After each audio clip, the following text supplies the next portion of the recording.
If you had told me 5 years ago that I would feel hotter and more confident in my body at 35 than I did at 25, I would have never believed you. For almost 30 years, I was what people consider and what I also consider skinny fat. I was, doing all the right things. I was working out all the time, not eating carbs, watching what I was eating, restricting, but yet I had very little muscle definition. Yeah, I was kind of strong, but I didn't see the definition popping through like strong like I do now. In fact, most people from the outside probably looked at me and was like, yeah, she's like healthy and fit. And yes, I was. I was still a trainer at that time.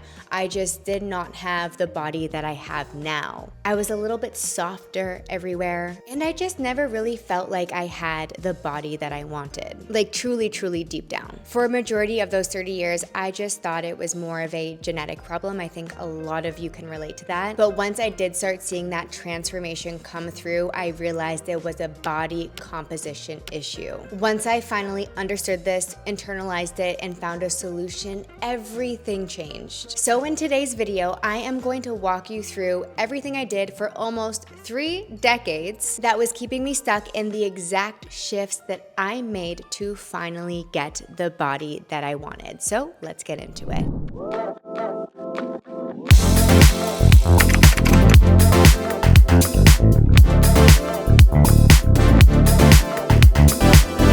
Before we get into what was keeping me stuck for so long, I think it's really important to actually define what it means to be skinny fat.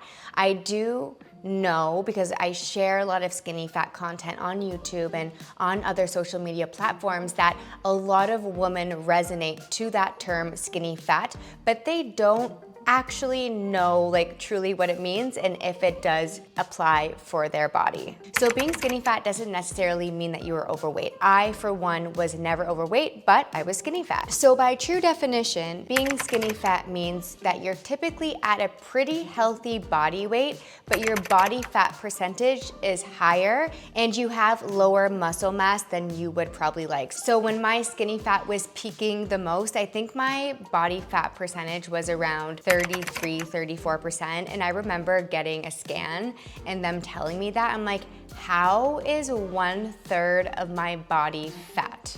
That is really crazy. At that time, I was at about 125 pounds. So that's, a pretty healthy weight. And a lot of women too, right? They'll tell me I'm at my goal weight, but I'm still not confident in my body. So if that's the case, you most likely fall under that skinny fat category. If you feel soft and puffy, if your arms aren't defined, if you feel a little bit bloated permanently around the midsection, if you have more fat on your thighs than you wanna have, if you don't love how you look in a bathing suit. I'm not necessarily saying that all of these things make you skinny fat, but if you're checking off at least more than 2 or 3 of these, it's probably a skinny fat problem. The good news is that if this is you, I am here to help you change it. I have not only, of course, transformed myself over the past 3, 4, 5 years, I've also helped thousands of women get out of this position and into a body that they love by following an exact plan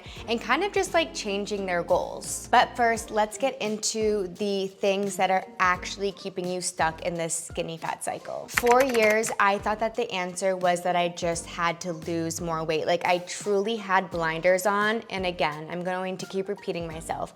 I know this is the thought process for so many women out there who are also on a weight loss journey. They don't like what they see in the mirror, so they think that they just need to lose weight. How? Cardio, restricting, no carbs, and convincing themselves if they just lose a couple more pounds, they're finally going to have that toned dream body that they are quite literally dying for. It doesn't work like that. I did the same thing, right? I would, run a little bit more, eat a little bit less, and I was still puffy and inflamed. Yes, okay, maybe I did go down on the scale 1 or 2 pounds, but it's not like I all of a sudden had ab definition. I was just a little bit of a smaller version of my fluffy self. Now that I have a lot more knowledge, I understand the body a lot better, I understand body recomposition, I know that this approach, me solely just focusing on how can I lose more weight, I was not giving my body the resources and the things that it actually needed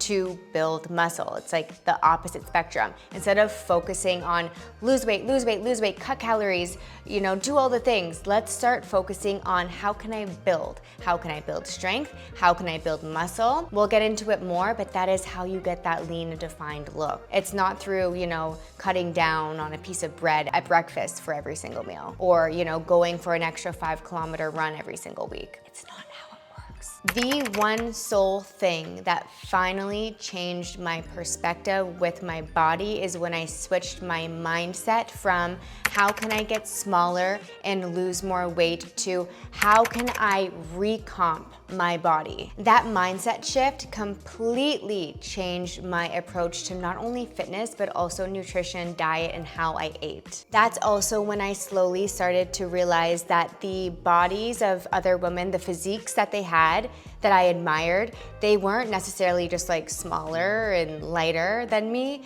They visibly had more muscle and were just more defined and toned. And that's when I was like, okay, something needs to give here. One of the biggest changes that I made first was realizing that not every single workout had to leave me exhausted. Also, realizing that I don't need to be in the gym 6 or 7 days every single week doing strength and conditioning. I was actually doing way more than I needed to. I was also doing 2-a-days, so if I did maybe a strength workout in the morning, I would maybe do a hot yoga class later or go for a run after doing a workout. Like, I was just doing too much, again, because I was chasing fat loss. And to be honest, when people talk to me about their routines, right? Not everyone that I am surrounded by or on social media is a part of my platform Shape, where they are following the exact workout split every single week. We're giving rest days, we're giving mobility days. So we have that recovery and rest intertwined in the schedule. There's 3 days of strength, 2 days of Pilates. The program is set and they're following along. Like, people who are doing that, they get it and they're, you know, on their way and doing the right things. But a lot of people, even just in my inner circle, girlies that work for me, are telling me, you know, I went to Barry's boot camp and then I did this and then that, and they can't figure out, you know, why they can't lose weight. That example that I just gave you about Barry's boot camp, she was doing a lot of extremes, again, someone on my team, and about a month ago, she was like, it's crazy. I literally stopped working out so much and I started eating carbs again because she was doing everything that I used to do when I was skinny fat. And when she stopped, she was like, I cannot believe it. I literally lost weight. And I'm like, that part right there, this is the message that I try to drill to everyone that cross passes me, listens to my YouTube videos, watches me on Instagram. Like, we do not need to be doing more to see results. So when I stopped doing all of these crazy workouts and extremes and forcing myself to get to the gym every single day, 7 days a week, that's when things change. And trust me, I prefer, like, yes, I love moving my body and I love working out. It's my passion, it's my career, it's really all that I know. But I also don't want to spend, to be honest, every single day in the gym. So not only was I seeing the results, life also became a little bit more enjoyable for me. So that's like an extra bonus for you. If we could do less and get better results, I think it's kind of a no-brainer. For me personally, I have never been afraid of lifting heavy weights. I grew up more in a sport background, so I kind of just, that's all I knew from a very young age.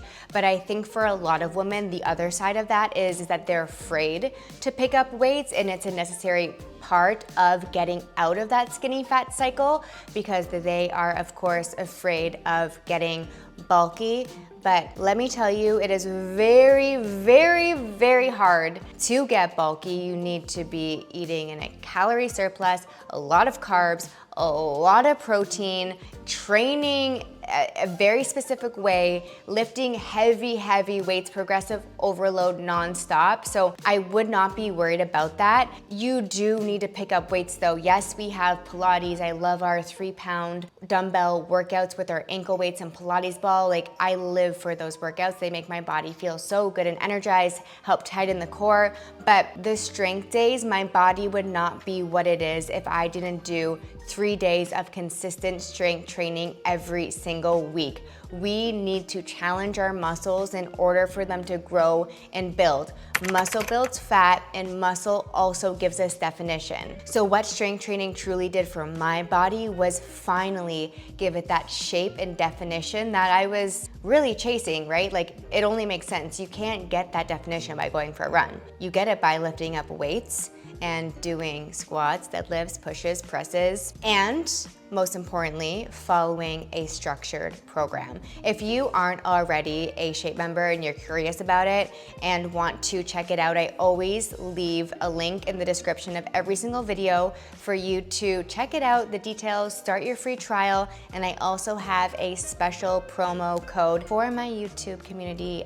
Again, I will leave it in the bio. Training differently on its own, like that's only one component, but the other major player here is the nutrition piece. So I feel like a broken record because if you watch all of my YouTube videos, I talk about this all of the time, but I truly was so afraid of carbs. I would only eat carbs, if any, one time a day. It was either breakfast or dinner. I was big into cheat days, so I would eat clean, like completely clean, like not even a piece of dark chocolate. At one point, maybe Monday to Friday, then Saturday, Sunday were like my cheat days. But when I was in an even more unhealthy state, I was doing it from Monday to Saturday and then like binging on Sunday because, again, in my mind, this is how I think, right? I lose weight. But when I finally stopped fearing carbs, I started realizing the importance of protein because protein wasn't on my radar. I was only just concerned about not eating carbs, eating as little as I can.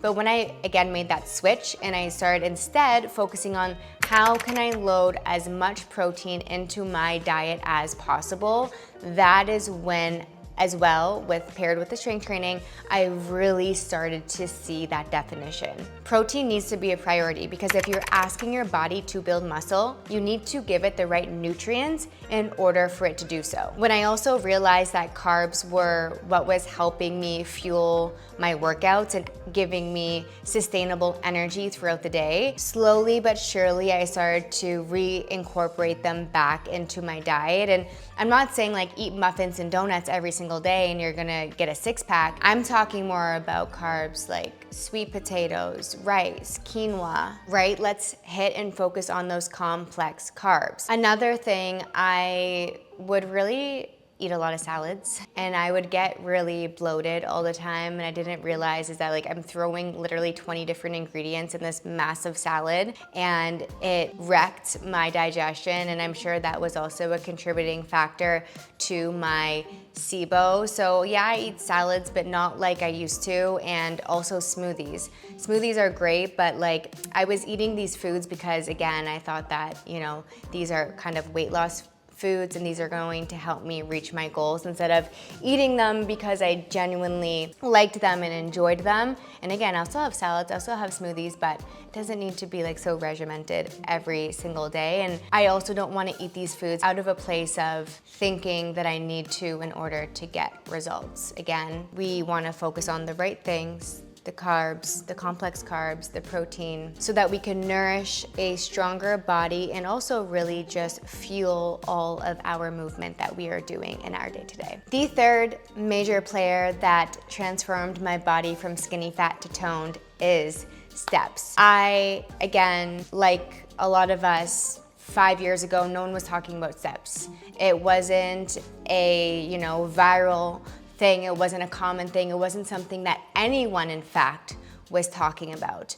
But I would say in the last 3 years or so, when I started, you know, listening to some podcasts with experts, I honestly think I first started hearing about it there, not even really necessarily on social media yet. I started paying attention to what my step count was, and when I was still living in Canada, it's cold there majority of the year. So my steps are really just the steps that I was getting in my day-to-day life. I wasn't going for walks every single day. Maybe I was going on the treadmill a little bit when I was at the gym, and I would do sprints and I would run, but I was getting nowhere near 10,000 steps. My average was about 3,000 to 4,000 steps every single day.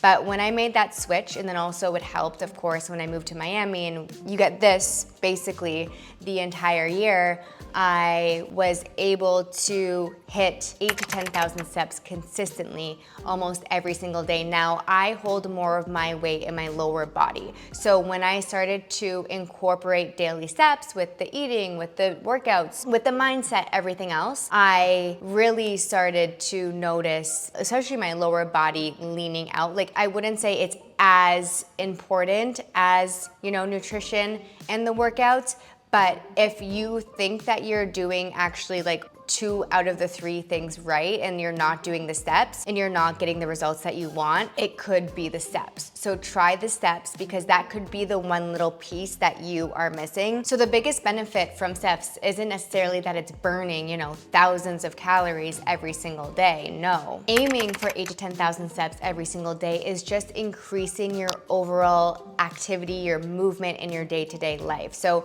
when we look at more of a European lifestyle, they are a lot more active than us. They are walking a lot, and they're not necessarily working out the same cadence in the same way that we are in North America. In fact, Europeans work out a lot less. They don't have that same workout and gym culture that we do in North America, but they're moving their bodies more throughout their day. So they have less obesity, generally speaking, and they don't have all of these, health issues that we do over here. The other great thing about walking is that it uses fat as energy versus glucose. So more high intensity workouts and movement will pull from your glucose storage, but low intensity does pull from your fat storage. So that is one really great benefit of walking. Then of course, it just complements your strength training. So you can do a strength training session and you can go for a 30-minute walk later. Like, both can exist and both complement one another, versus being like, okay, well,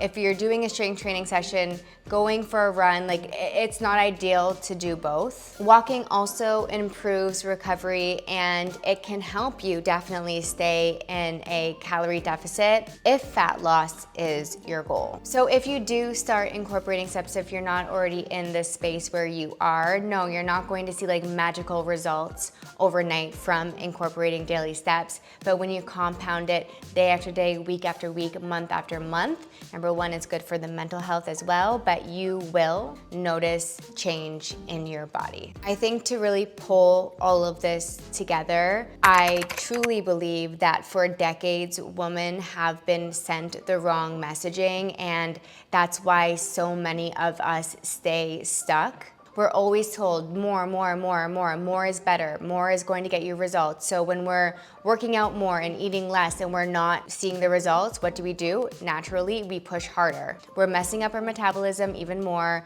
We are draining our energy. We are increasing stress, and none of it is flowing and working energetically for our body. So if you have been doing all of the wrong things for years, things that I have mentioned in this video, 2-a-days, restricting calories, not getting in your steps, really focusing on high intensity, not prioritizing mindfulness, not prioritizing sleep, maybe the answer isn't doing more of that. Let's make right now, this moment, your opportunity to start making better choices, healthier choices for your body that will get you better results. Maybe your body has just been simply waiting for you to give it an opportunity to get stronger, and let's make that moment now. If you take one thing away from today's video, let it be this. If you've been feeling skinny fat, if what I've said resonates with you and you truly feel like you fall under this category, the answer probably isn't losing another 5 or 10 pounds. The true answer is finally building muscle that is going to reshape your body. That mindset shift completely changed everything for me, and that is what we are preaching, that is what we are teaching for our members, not only in Shape, but also Shape Elite, which is a new app that I am releasing within the next couple of weeks. Our first 3-month phase is a metabolic reset, and I am so excited to share this with my community. So stay tuned. I'm going to of course, keep talking about it here on YouTube, but within the next 1 or 2 weeks, you can also find a lot more information about it on Instagram. It's a program that I know is going to help so many women out there, and it gives you the coaches, the guidance, the personalization that a lot of women need. Yeah, Shape of course is amazing, and if you are self-motivated and you can show up every day and you can follow the plan that is given for everyone, like 2 thumbs up. It's crushed for so many women, but if you need something a little bit more than that, Shape Elite may be for you. So I'll make sure to link when it's ready. So yes, you don't need to spend hours in the gym. You just need the right strategy and a little bit of structure, and I know you will get there. So if you enjoyed this video, the biggest thing that you can do to support me back is like, comment, subscribe, share this with someone who you truly think is stuck as well in this skinny fat cycle. And as always, thank you so much for being here, and I will see you next time. Make sure to check out my latest video here.